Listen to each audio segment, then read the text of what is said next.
The cows go moo. Who is it to? Mooing you. Moo? There are only so many things that you have some level of control over, and the number of things that you don't have control of is daunting in comparison. When you set unrealistic expectations, you're setting yourself up for failure and disappointment. How many times is something that you planned, even something that you've planned for months, gone exactly the way you planned it? The number of things that could happen at any given moment is exponential, yet at the same time it remains constant. The only variable is the likelihood of each possibility. For example, the likelihood of you yawning after hearing the word yawn, seeing the word yawn, watching me yawn,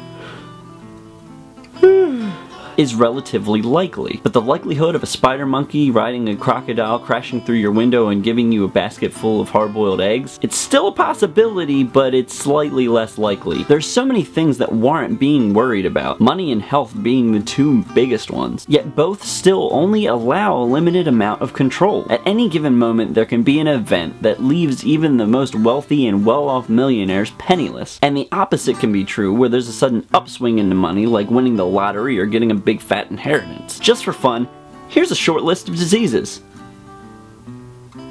It's a couple more. Going anytime now. And there we are, that's the end.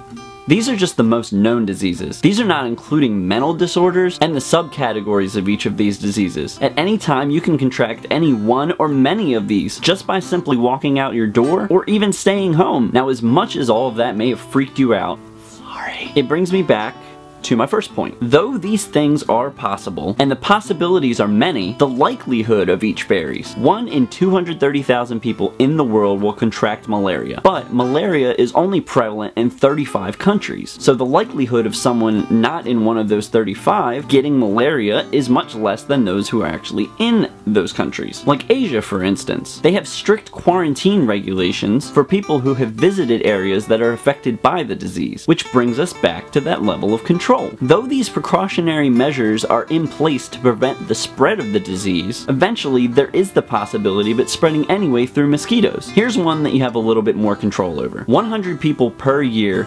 choke to death on a ballpoint pen. This one's simple. Don't put a pen near your mouth, or avoid pens altogether. I mean, they are pretty tricky. 1 in 18 million people will win a big lottery jackpot. Though there is truth in the statement you have to play to win, while quite a few people buy a few hundred tickets, it increases your odds very little. In order to increase your odds by a full percentage point, you would have to buy a few 100,000 tickets. And like I said, that only gives you a 1 percentage point boost. Though your control of how many people are playing the lottery, or your chances of catching some exotic disease are limited, that doesn't have to be a scary or disappointing thing. Knowing that you have no control over it is a level of control in and of itself. You can make the choice to acknowledge all of the possibilities and dismiss all the least likely ones. Worrying is never helpful, especially over the things that you can't control. Just realize there are a consistent amount of unknown variables, and they can occur at any time. But knowing that the likelihood of this crazy stuff happening is low allows you to make realistic decisions and expectations. Let me know what you think in the comments below, or hit me up on Facebook or Twitter, or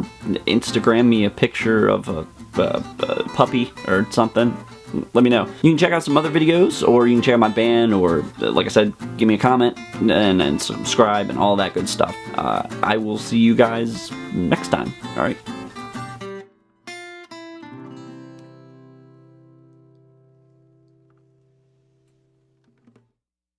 Is a level of control in a helicopter over my head because I live in Essex and this place sucks.